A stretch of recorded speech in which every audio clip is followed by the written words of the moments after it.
और इस वक्त बड़ी खबर आ रही है अरविंद केजरीवाल से जुड़ी हुई। उन्हें पेशी का समन अब स्वीकार करना होगा क्योंकि ईडी बार बार कोर्ट का दरवाजा खटखटाती रही। सीएम केजरीवाल को कोर्ट का पेशी का समन 16 तारीख को अब अरविंद केजरीवाल को पेश होना होगा। ईडी की शिकायत पर केजरीवाल को पेशी के आदेश दिए गए हैं। ईडी कोर्ट पहुंची थी और ये कहा कि बार बार समन देने के बाद भी अरविंद केजरीवाल हाजिर नहीं हो रहे हैं और इसके बाद कोर्ट की तरफ से 16 मार्च को ये कहा गया कि वो पेश हो।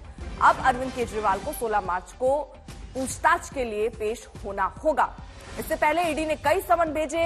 अरविंद केजरीवाल इसे गैर कानूनी बताते रहे। फिर ईडी कोर्ट चली गई। कोर्ट में ये बात कही गई कि बार बार समन देने के बावजूद वो पूछताछ के लिए नहीं पहुंच रहे हैं। सृष्टि ओझा हमारे साथ हमारे सहयोगी इस वक्त जुड़ चुके हैं। सृष्टि, अब यानी अरविंद केजरीवाल को अब 16 मार्च को पेश होना होगा।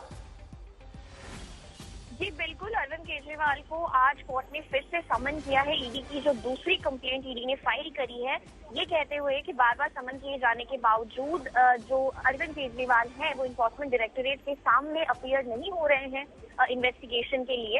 ये इनकी दूसरी कंप्लेंट है। यार, जैसा कि हमें पता है, पहली कंप्लेंट में भी दिल्ली के राउत एवेन्यू कोर्ट ने अरविंद केजरीवाल को समन किया था। वो फिजिकली कोर्ट के सामने पेश नहीं हुए थे, लेकिन वर्चुअली उन्होंने कोर्ट की हियरिंग ज्वाइन करके कोर्ट को ये बताया था कि दिल्ली असेंबली के बजट सेशन के चलने के कारण वो कोर्ट के सामने अपीयर नहीं हुए हैं। लेकिन 1 मार्च के बाद अगर कोर्ट उन्हें बुलाएगा तो वो कोर्ट के सामने फिजिकली जरूर पेश होंगे। और कोर्ट ने 16 मार्च की डेट तय की थी पहले केस में भी। तो अब जो दूसरा केस है ईडी का, उसमें भी कोर्ट ने आज समन इशू करके उन्हें 16 तारीख को ही बुलाया है, जिस तारीख को एनीवे उन्हें कोर्ट के सामने पेश होने का जो एक डायरेक्शन कोर्ट पहले दे चुकी थी।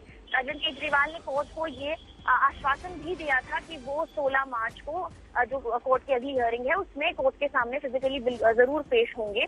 ईडी ने ये दूसरी कंप्लेंट फाइल करी है, सेम आरोप लगाते हुए कि बार बार समन इशू किए जाने के बाद भी अरविंद केजरीवाल जो है वो इन्वेस्टिगेशन नहीं ज्वाइन कर रहे हैं। वो ईडी उनसे सवाल जवाब नहीं कर पा रही है क्योंकि वो ईडी के सामने पेश नहीं हो रहे हैं। सृष्टि, बहुत बहुत शुक्रिया आपका। यानी अब मुसीबत बढ़ती हुई अरविंद केजरीवाल की बार बार समन टालने के बाद अब कोर्ट जब ईडी पहुंची तो आखिरकार 16 तारीख जब अरविंद केजरीवाल को पेश होना है, ये आदेश दे दिए गए।